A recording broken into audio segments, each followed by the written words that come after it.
नमस्कार, बहुत बहुत स्वागत है आपका। कल की तैयारी देख रहे हैं आप। मैं हूं आपके साथ प्रशांत पांडे। एक ऐसा शो जहां पर आज के बाजार के आधार पर कल आपको किस तरह की रणनीति बनानी है ये हम बताते हैं। कुछ सवालों को भी आपके इस चर्चा में हम शामिल करते हैं। तो बाजार पर निगाह डालें तो बाजार अच्छे संकेतों के साथ आज बाजार ने क्लोजिंग ली और निफ्टी देखिए 141 अंकों की तेजी नजर आई और 23,350 के पास बंद हुआ। वहीं बैंक निफ्टी की बात करें तो 800 अंकों से ज्यादा का उछाल दिखा, 49,350 पर बंद हुआ। अगर हम सेंसेक्स की बात करें तो 450 अंकों की मजबूती पर बंद हुआ 77,000 के पास। इन सब के बीच में आज एक्शन बाजार में भरपूर था, लेकिन इस एक्शन के आधार पर कल बाजार में किस तरह की रणनीति होनी चाहिए ये सबसे पहले समझेंगे। हमारे साथ आज जुड़े हैं चर्चा में खास मेहमान जैनम ब्रोकिंग के किरण जानी साहब। किरण जी, बहुत बहुत स्वागत आपका। हमें बताइए कि अब आज की रात और कल की सुबह के बीच में जो सबसे अहम बात है वो है ट्रंप की ऑफिशियल ताजपोशी। और जाहिर सी बात है ट्रंप अपने ट्वीट्स, ट्रंप अपनी पॉलिसी स्टांस, इन सब के लिए जाने जाते हैं और देरी नहीं करते हैं। सबसे बड़ी बात यह है। तो बताएं कल बाजार में क्या नजरिया रखा जाए। Good afternoon everyone. So overall जिस तरह से आपने बताया कि जो मोस्ट अवेटेड इवेंट थी वो टेलीविजन होने जा रही है कि कहीं ना कहीं मिस्टर ट्रम्प है वो अब प्रेसिडेंट की कुर्सी संभालेंगे और कहीं ना कहीं जो न्यूज फ्लो या तो जो डिसीजन की एक्सपेक्टेशन है वो ज्यादा रहेगी।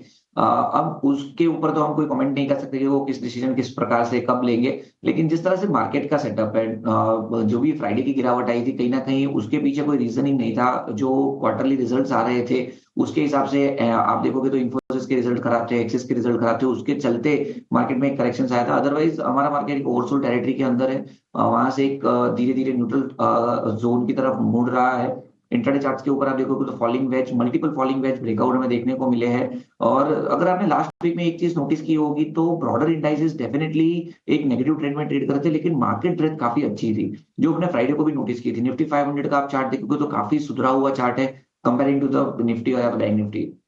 अब आज भी हमने देखा कि जो मूवमेंट या तो जो एक रिकवरी आई है कहीं ना कहीं कोटक की वजह से आई है कि कोटक में एक अच्छे खासे जो रिजल्ट थे उसके चलते हमने एक अच्छा खासा मूव देखा। अब बिकॉज ऑफ कोटक के काफी अच्छे रिजल्ट आए हैं तो चाहे there are very good chances कि एचडीएफसी बैंक भी अच्छे नंबर पोस्ट कर सकते हैं। तो जो जायंट प्राइवेट बैंक है they are doing very good. IT में ऑलरेडी हमने एक अच्छा खासा परफॉर्मेंस देख लिया है और एफएमसीजी एक जो बाकी है, अब चांसेस है कि एफएमसीजी में भी एक सेक्टर रोटेशन और बजट आने वाला है। तो बजट में लाजमी सी बात है कि हम रूरल डेवलपमेंट की बातें करेंगे जिसके चलते एफएमसीजी में भी एक अच्छा खासा एक अप ट्रेंड एक्सपेक्टेड है। सो ओवरऑल इस करंट मार्केट लेवल पे काफी एक अट्रैक्टिवनेस हमें देखने को मिल रही है। बैंक निफ्टी ने अपने 5 दिन के हाई के ऊपर आज क्लोज दिया है तो कहीं ना कहीं ये तेजी कंटिन्यू रह सकती है। बैंक निफ्टी अब जब तक 49,000 के नीचे नहीं जाती है तब तक देयर आर चांसेस कि हम 49,700 तक के लेवल देख सकते हैं। जैसे ही 49,700 का लेवल ब्रेक होगा तो अपने 200 डेज मूविंग एवरेज जो 50,800 है वहां तक जा सकती है बैंक निफ्टी। निफ्टी की बात करें तो निफ्टी में भी कहीं ना कहीं पिछले 3 दिन के हाई के ऊपर मार्केट भले ही सस्टेन हुआ है, लेकिन जब तक 23,400 के ऊपर सस्टेन नहीं होता है तब तक हम निफ्टी में वेट एंड वॉच का नजरिया रख रहे हैं। जैसे ही निफ्टी 23,400 के ऊपर सस्टेन होता है उसके बाद हम 24,000 तक की एक रैली भी एक्सपेक्ट कर सकते हैं निफ्टी के अंदर। सो निफ्टी में थोड़ा वेट एंड वॉच अप्रोच है, लेकिन 23,400 would be the decisive level, उसके ऊपर एक तेजी एक्सपेक्टेड है। ठीक है, तो ये है नज़रिया इस वक्त आपको मिलता हुआ इंडेक्स स्तरों पर। फटाफट से दर्शकों के सवालों को शामिल करते हैं। किरण जी, पीएफसी पर हमारे एक दर्शक हैं आसिफ, बिहार से, इन्होंने अपना सवाल पूछा है।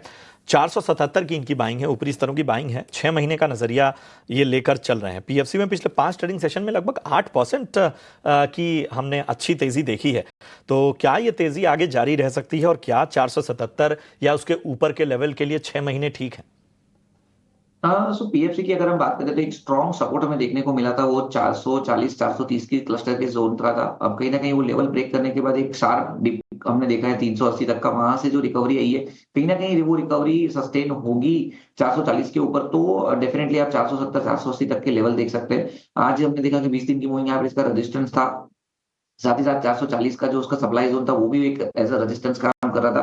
तो मेरे हिसाब से इनको होल्ड तो रखना चाहिए, लेकिन एक नीचे में जो स्टॉप लॉस बन रहा है वो स्टॉप लॉस के साथ इनको होल्ड रखना चाहिए 420 का, क्योंकि अब की बार अगर 420 का लेवल टूटता है तो यहाँ पे एक फर्दर करेक्शन आ सकता है। तो 420 के स्ट्रिक्ट स्टॉप लॉस के साथ इनको होल्ड रखना चाहिए। और अगर 420 का लेवल अब की बार नहीं ब्रेक होता है तो चांसेस है आप 470 480 तक के लेवल एक्सपेक्ट कर सकते हो। वहां पे एक बार वापस चार्ट रिव्यू करके आप स्टॉप लॉस ट्रेल कर सकते हैं। मिलती हुई। जितेश पांडे दिल्ली से हमारे दर्शक हैं और सीडीएसएल पे राय जानना चाहते हैं। 1744 के भाव पे खरीदारी की है, 2 ही 3 महीने दे सकते हैं इस स्टॉक को। ऊपरी स्तरों की इनकी भी बाइंग है और आज तो खैर फ्लैट रहा है, लेकिन पिछले 5 ट्रेडिंग सेशन में यहाँ भी मोमेंटम देखा गया है। लेकिन 1 महीने में अच्छा खासा दबाव सीडीएसएल ने झेला भी है, लगभग 14% से ज़्यादा का जो है यहाँ पर डाउनग्रेड हमें देखने को मिला है। तो ऐसे में बताएं किरण जी, क्या राय बन रही है आपकी सीडीएसएल पे? 2 से 3 महीने का नजरिया, 1700 के ऊपर की खरीद। सीडीएसएल की अगर हम बात करें तो ओवरऑल एक नेगेटिव ट्रेंड के अंदर ट्रेड कर रहा है, एक नेगेटिव फ्लैग पैटर्न भी बनी हुई है। तो मेरे हिसाब से जब तक ये काउंटर 1620 के ऊपर सस्टेन नहीं होता है, तब तक देयर आर चांसेस कि इसमें ये करेक्शन फेज कंटिन्यू रहे। तो इनके पास जो भी होल्डिंग है, वो होल्डिंग मेरे हिसाब से एक स्ट्रिक्ट स्टॉप लॉस 1550 के स्टॉप लॉस से होल्ड रखना चाहिए, क्योंकि अगर 1550 का लेवल ब्रेक होता है तो इसमें करेक्शन फर्दर आ सकता है। तो एज ऑफ नाउ 1550 के स्ट्रिक्ट स्टॉप लॉस के साथ इनको होल्ड रखना चाहिए। ऊपर में कहीं ना कहीं 1640 का लेवल जैसे ही क्रॉस होता है, एक अच्छी खासी रैली आप 1750 1780 तक की एक्सपेक्ट कर सकते हो। तो एज ऑफ नाउ होल्ड रख सकते हो with strict stop loss of 1550। तो होल्ड कर सकते हैं और यहाँ पर 1550 का आपको स्ट्रिक्ट स्टॉप लॉस ज़रूर रखना है। अनिल का सवाल लेते हैं और इन अनिल से पहले श्वेता पांडे का सवाल लेते हैं। और श्वेता पांडे का सवाल एनएमडीसी पे है और इन्होंने 82 रुपए के भाव पे खरीदारी की हुई है यहाँ पर और नुकसान में है फिलहाल। बताएं, 6 महीने का नजरिया इन्होंने मांगा है एनएमडीसी पे, क्या करना चाहिए किरण जी? एनएमडीसी की अगर हम बात करें तो अभी 20 दिन की मूविंग एवरेज के ऊपर स्टॉक सस्टेन है। नो डाउट 81 रुपीज से एक जो शार्प करेक्शन 60 तक का आया है, स्टॉक कहीं ना कहीं संभलने की कोशिश कर रहा है। 20 दिन के ऊपर तो आज सस्टेन हुआ है, लेकिन एक क्लस्टर रेजिस्टेंस हम 70 का देख रहे हैं, 70 का। जैसे ही 70 का लेवल क्रॉस होगा, उसके बाद एक अच्छी खासी तेजी 77 78 तक की हम देखने को मिल सकती है। तो मेरे हिसाब से एज ऑफ नाउ तो इनको होल्ड रखना चाहिए with strict stop loss 64। Anil Kumar का सवाल लेते हैं। मिश्र धातु पे यानी मिधानी पे राय जानना चाहते हैं ये। और इनकी बाइंग एक बार बता दूं, 386 की बाइंग है, 1 साल का नजरिया लेकर चल रहे हैं। बताएं किरण जी। मिधानी की अगर हम बात करें तो एक जो ट्रेंड यहाँ पे स्टार्ट हुआ था, फॉलिंग ट्रेंड, वो 330 जो 535 के आसपास से स्टार्ट हुआ था। नीचे में हमने देखा 300 तक गया है। अब वहां से जो डबल बॉटम पैटर्न बना हुआ है, कहीं ना कहीं there are very good chances के ऊपर में ये 400 तक जा सकता है और 400 के बाद एक बड़ी रैली एक्सपेक्टेड है। तो एज ऑफ नाउ इनके पास अगर है तो डेफिनेटली होल्ड रखना चाहिए। एक जो स्ट्रिक्ट स्टॉप लॉस यहाँ हमें देखने को मिल रहा है वो 320 का है। तो अगर 320 का लेवल ब्रेक नहीं होता है तो मेरे हिसाब से इनको कंटिन्यू ये पोजीशन होल्ड रखनी चाहिए। बिल्कुल। अगला सवाल ओला इलेक्ट्रिक का है। लक्ष्मण सिंह हमारे एक दर्शक हैं जिन्होंने ये सवाल पूछा है। 88 रुपए यानी 88 की इनकी बाइंग है और ये भी 1 साल का नजरिया ओला इलेक्ट्रिक में लेकर चल रहे हैं। बताएं किरण जी, 88 की बाइंग के हिसाब से ओला इलेक्ट्रिक कैसा लग रहा है आपको? ओला इलेक्ट्रिक की अगर हम बात करें तो रिसेंटली आईपीओ के बाद का जो करेक्शंस था, वो करेक्शंस को उन्होंने मिटिगेट किया, लेकिन वापस कहीं ना कहीं 96 95 के लेवल के आसपास रेजिस्टेंस फेस हुआ और ये काउंटर 76 तक के बॉटम बनाया है। अब डेली चार्ट के ऊपर एक inverted head and shoulder inverted hammer जो रिवर्सल कैंडलस्टिक पैटर्न है, वो बनी हुई है 70 रुपीज के आसपास। वहां से कंटिन्यूअसली 6 दिन से stock higher of higher bottom pattern के अंदर ट्रेड कर रहा है। तो मेरे हिसाब से इनको होल्ड रखना चाहिए। एक जो स्ट्रिक्ट स्टॉप लॉस है वो 74 का मेंटेन कीजिए। अगर 74 का लेवल ब्रेक नहीं होता है तो चांसेस है ऊपर में 88 90 तक के लेवल्स आ सकते हैं। तो मेरे हिसाब से इनको होल्ड रखना चाहिए 72 के स्टॉप लॉस के साथ। बिल्कुल, होल्ड करने की आपको सलाह यहां पर मिलती हुई।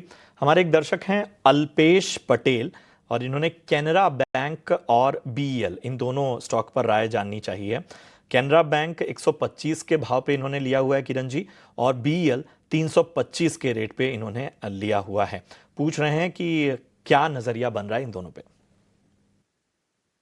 कैनरा बैंक की अगर हम बात करें तो पीएसयू ओवरऑल बैंकिंग सेक्टर आप देखोगे तो लास्ट फरवरी बजट के दिन जहां पे काउंटर थे, ऑलमोस्ट सभी काउंटर वहीं के आसपास ट्रेड कर रहे हैं। तो एक बड़ा सा स्लो पॉइजनिंग हमने देखा है कि डाउन ट्रेंड ये पीएसयू बैंक के अंदर आ चुका है। अब डेली चार्ट के ऊपर देखोगे तो ओवरसोल्ड टेरिटरी से ये बाउंस करने की कोशिश कर रहे हैं, लेकिन इसकी जो long term moving average like 100 and 200 उसके नीचे ट्रेड कर रहा है। तो थोड़ा कॉशियस अप्रोच रखना चाहिए। एज ऑफ नाउ जो एक वी शेप रिकवरी आई है उसको देख के ऐसा लग रहा है कि 109 1010 तक ये काउंटर आ सकता है। तो नई खरीदारी के लिए तो यहाँ पे सलाह नहीं रहेगी, लेकिन जिनके पास है वो 95 के स्टॉप लॉस के साथ होल्ड रखे। ऊपर में 110 तक की गुंजाइश है। अगर 110 का लेवल क्रॉस होता है उसके बाद यहाँ से एक बड़ी तेजी एक्सपेक्टेड है। तो ये है नज़रिया आपको कैनरा बैंक पर मिलता हुआ। चलिए बढ़ते हैं आगे और अब हमारे ख़ास सेगमेंट की बारी है और इस सेगमेंट का नाम है वीआईपी शेयर्स।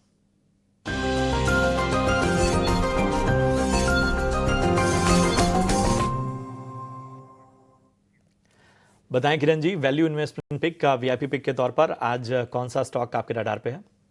सो एक इंश्योरेंस पिक हम दे रहे हैं जीआईसीआरई हमने लास्ट वीक में भी डिस्कस किया था, कहीं ना कहीं जब 400 रुपए के आसपास था।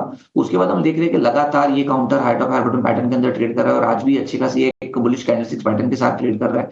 जहां सभी काउंटर अपनी सभी इंपॉर्टेंट मूविंग एवरेजेस के नीचे ट्रेड कर रहा है, वहां जीआईसीआरई अपनी सभी इंपॉर्टेंट मूविंग एवरेजेस के ऊपर ट्रेड कर रहा है। एक clear cut ascending triangle pattern breakout हमें देखने को मिल रहा है करंट मार्केट प्राइस पे। तो डेफिनेटली एक बार के लिए आप लॉन्ग करके जा सकते हैं, थोड़ा पोजिशनल नजरिया रखिए और लॉन्ग कीजिए। 490 तक की टारगेट हम एक्सपेक्ट कर सकते हैं एंड 434 एज स्टॉप लॉस हमें मेंटेन करना है। तो जीआईसीआरई हमारा पहला पिक रहेगा। दूसरा जो पिक है वो आईआरसीटीसी रहेगा। आईआरसीटीसी का भी आप चार्ट पैटर्न देखोगे तो जिस तरह से एक फॉलिंग चैनल या तो फॉलिंग वेज ब्रेकआउट है, इंट्राडे चार्ट्स के ऊपर एक राउंडिंग बॉटम पैटर्न ब्रेकआउट है, 20 दिन की मूविंग एवरेज के ऊपर सस्टेन है, तो यहाँ पे भी चांसेस है कि एक अच्छी खासी अपस्विंग हम देखने को मिल सकती है। तो 820 के टारगेट के लिए हम आईआरसीटीसी भी लॉन्ग करके जाएंगे, 774 एज अ स्टॉप लॉस हम मेंटेन करेंगे। तो आईआरसीटीसी एंड जीआईसीआरई हमारी तरफ से लॉन्ग कॉल रहेगी।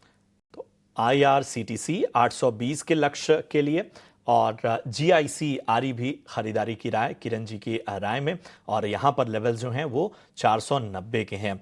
किरण जी, चूंकि हम शो की शुरुआत में ट्रंप की ताजपोशी की बात कर रहे थे, हमें बताइए कि कौन से ऐसे सेक्टर्स हैं जो अमेरिका में अगर जुकाम भी हो, अमेरिका अगर छींकता भी है तो उनका असर पड़ता है? आईटी तो है ही, उसके अलावा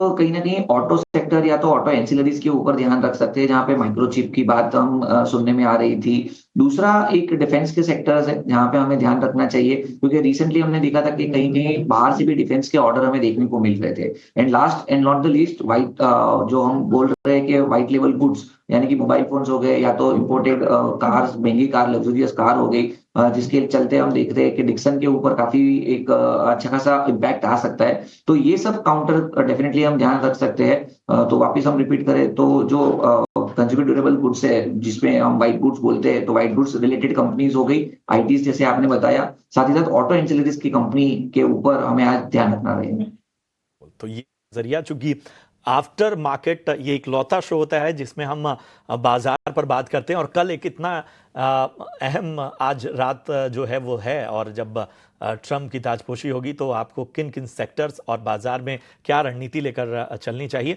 वो सभी किरण जी ने बता दी।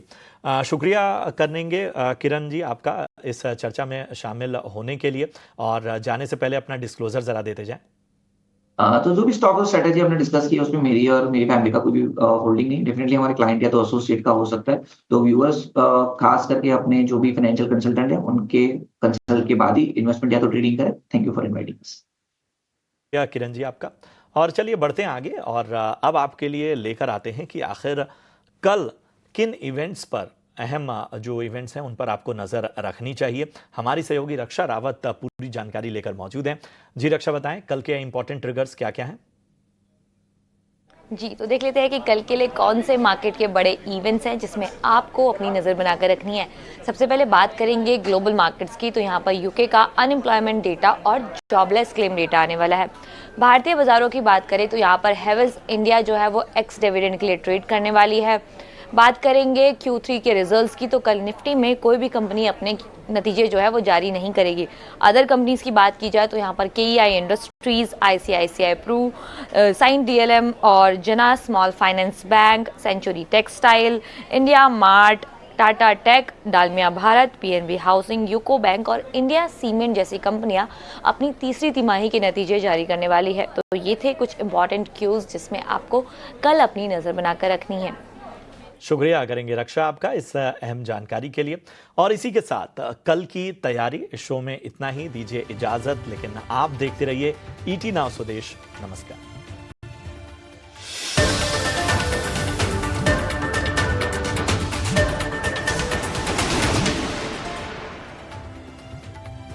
I will take you to Paris.